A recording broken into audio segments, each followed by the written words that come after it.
Welcome, dear dreamers, to Dreamy Tales Universe, your sanctuary for soothing bedtime stories and peaceful nights. Take a deep breath, let the day's worries melt away, and settle into a world of timeless wonder.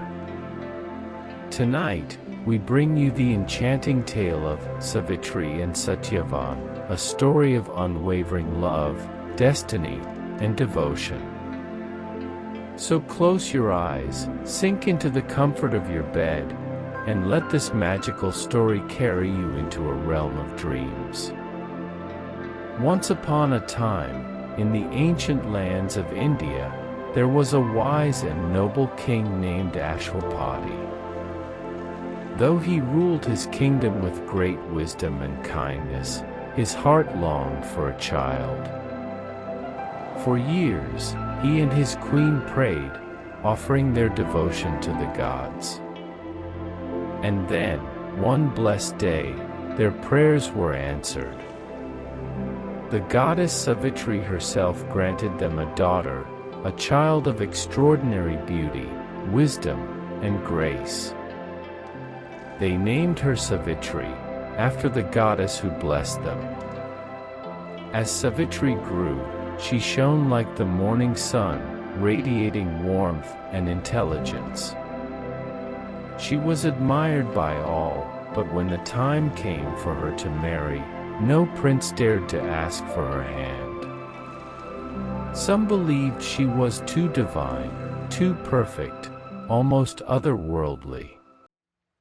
And so, with her father's blessing, Savitri set out on a journey to find her own destiny. Take a deep breath. Imagine the golden sun rising over vast forests, the scent of blooming flowers in the air, and the gentle rustling of leaves as Savitri traveled through kingdoms far and wide. One day, in a serene forest, she met Satyavan, a young man of unparalleled kindness and virtue. Though he was the son of a once great king, misfortune had struck his family, leaving them to live humbly in exile. Despite his simple life, Satyavan possessed a noble heart, a gentle soul, and eyes that held the wisdom of the universe. The moment Savitri saw him, she knew this was the man she had been searching for. She returned home, her heart full of love, and told her father of her choice. But the royal sage, Narada, who was present in the court, suddenly grew silent. His face darkened. After a long pause, he spoke. "Savitri, your love for Satyavan is pure, but fate has woven a tragic thread.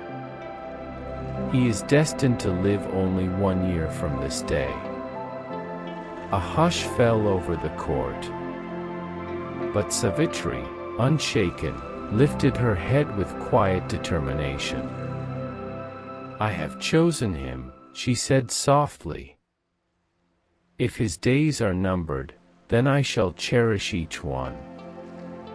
My love will not waver, even in the face of fate itself." And so, with her father's reluctant blessing, Savitri married Satyavan and embraced the life of a simple forest dweller.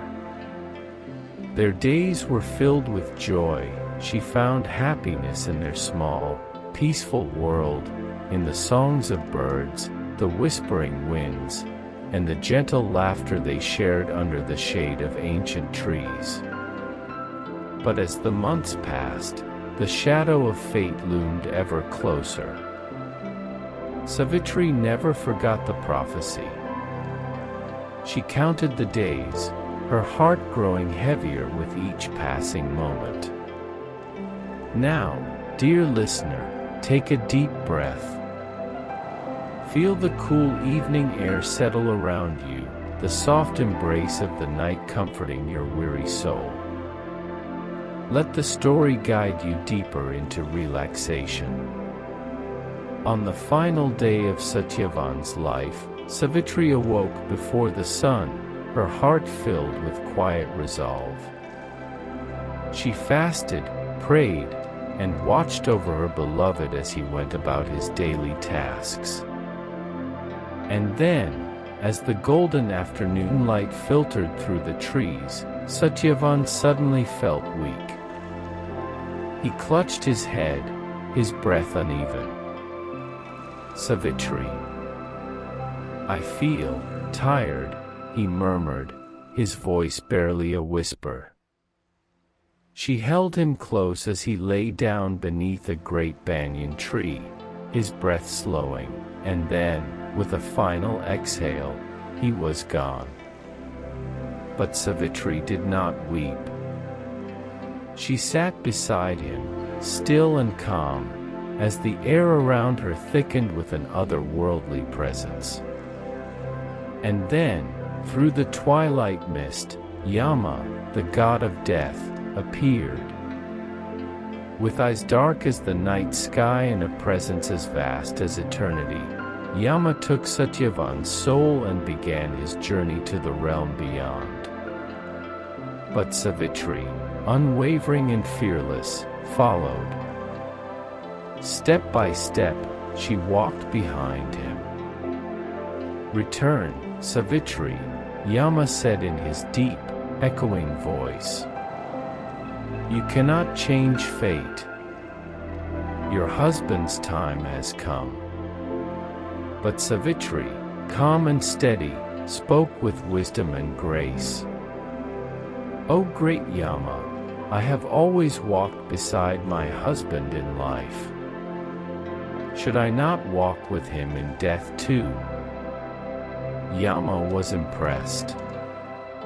No mortal had ever followed him with such devotion.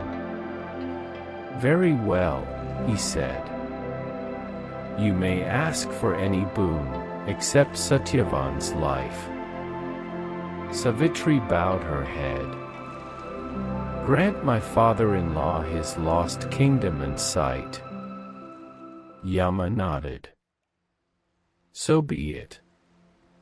Yet Savitri continued to follow him. "Why do you still walk with me?" Yama asked, his voice now tinged with admiration. "Because love knows no boundaries, my lord," she answered. "And my love is eternal." Yama, deeply moved, offered her another boon.